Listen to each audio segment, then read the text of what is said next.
सभी विरोधी पार्टियों से अपनी दूरी बना के रखेगी।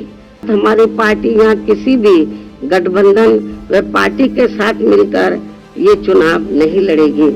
बहुजन समाज पार्टी की प्रमुख मायावती सोमवार को अपना 68वां जन्मदिन मना रही हैं।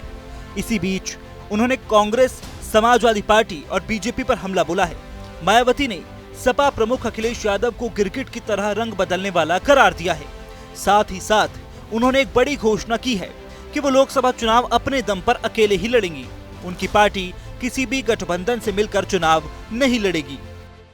यहाँ मैं ये बात भी फिर से स्पष्ट कर देना चाहती हूँ कि हमारी पार्टी देश में जल्दी ही घोषित होने वाले लोकसभा के ये आम चुनाव यहाँ गरीबों एवं उपेक्षित वर्गों में से विशेषकर दलितों, आदिवासियों, अति पिछड़े वर्गों, मुस्लिम व अन्य धार्मिक अल्पसंख्यक समाज के लोगों के बलबूते पर ही पूरी तैयारी व दमदारी के साथ अकेले ही लड़ेगी। और इन्हीं के बलबूते पर ही हमने सन 2007 में यहाँ आबादी के हिसाब से देश के सबसे बड़े प्रदेश उत्तर प्रदेश में अकेले ही चुनाव लड़कर फिर अपनी पार्टी की पूर्ण बहुमत की सरकार भी बनाई थी।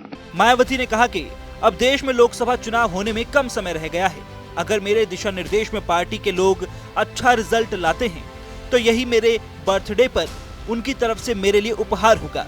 उन्होंने कहा कि ये बात फिर से कह रही हूँ कि लोकसभा चुनाव हम अकेले ही लड़ेंगे, किसी पार्टी से गठबंधन नहीं करेंगे।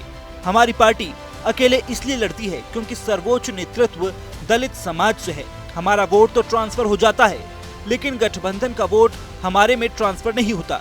1993 में समाजवादी पार्टी और 1996 में कांग्रेस से गठबंधन किया था, तब हमें कोई फायदा नहीं हुआ था। यहाँ आबादी के हिसाब से देश के सबसे बड़े प्रदेश उत्तर प्रदेश में अकेले ही चुनाव लड़कर फिर अपनी पार्टी की पूर्ण बहुमत की सरकार भी बनाई थी।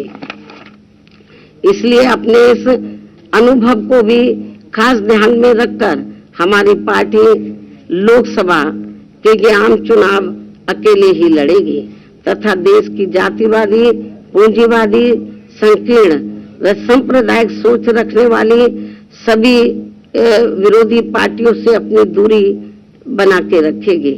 अर्थात हमारी पार्टी यहाँ किसी भी गठबंधन व पार्टी के साथ मिलकर ये चुनाव नहीं लड़ेगी।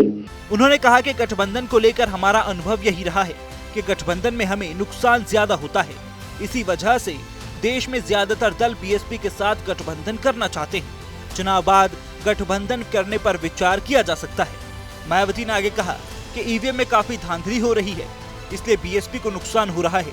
ईवीएम में धांधली को लेकर आवाजें उठने लगी हैं और हमें उम्मीद है कि जल्द ही ईवीएम पर रोक लगेगी।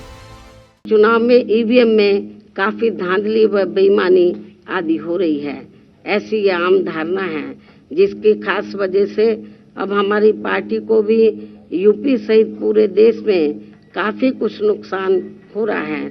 जबकि इसके बावजूद भी हमारी पार्टी ये सोचकर देश में सभी चुनाव पूरी तैयारी व दमदारी के साथ लड़ती है कि पता नहीं कब ईवीएम में धांधली व बेईमानी आदि करने वालों का सिस्टम फेल हो जाए, तो तब फिर संबंधित चुनाव में सही रिजल्ट आ सकता है।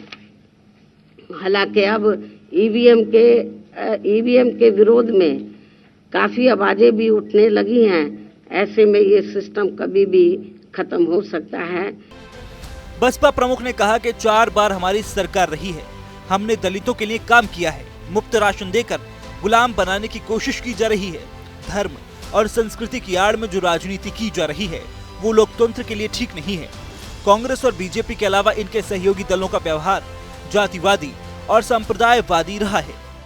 केंद्र व राज्यों की भी सरकारों द्वारा अपने सब कमियों पर पर्दा डालने के लिए जिस प्रकार से धर्म व संस्कृति की आड़ में राजनीति की जा रही है, तो उससे अपने देश का संविधान एवं लोकतंत्र मजबूत नहीं बल्कि कमजोरी होगा। जबकि कांग्रेस, बीजेपी व इनकी सभी सहयोगी पार्टियां भी जिनकी सोच, सिद्धांत एवं कार्यशैली पूर्ण रूप से जातिवादी, पूंजीवादी, संकीर्ण, सांप्रदायिक व सामंतवादी भी है। ऐसी ये पार्टियां सत्ता में बने रहकर इनको कभी भी अपने पैरों पर खड़े होते हुए देखना नहीं चाहती हैं। उन्होंने कहा कि देश में SC, ST और बाकी लोगों को आरक्षण का पूरा लाभ नहीं मिल पा रहा है। हाल ही में इंडिया गठबंधन को लेकर सपा प्रमुख ने जिस तरह BSP प्रमुख को लेकर गिरगिट की तरह रंग बदला है, उससे सबको सावधान रहना है। जिस तरह आकाश आनंद को उत्तराधिकारी बनाया है, तब से मीडिया के जरिए ये बात फैलाई जा रही है कि मैं राजनीति से संन्यास ले रही हूँ। ये बात बेबुनियाद है कि अभी हाल ही में विपक्ष के इंडिया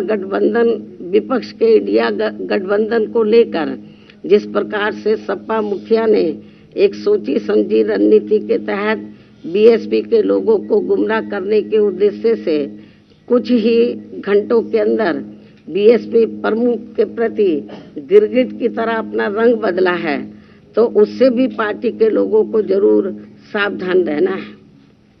इसके साथ ही पिछले महीने पार्टी की ऑल इंडिया की बैठक में आम सहमति से श्री आकाश आनंद को मैंने अपना एकमात्र उत्तराधिकारी घोषित किया था। तो उसके बाद से बीच में अब मीडिया में ये भी फर्जी व गलत खबरें प्रचारित की जा रही हैं कि ऐसा लगता है कि अब BSP प्रमुख जल्दी ही राजनीति से संन्यास लेने वाली है, जिसमें रत्ती भर भी सच्चाई नहीं है। बसपा प्रमुख ने राम मंदिर के निमंत्रण पर कहा कि मैं न्योता मिलने का स्वागत करती हूँ।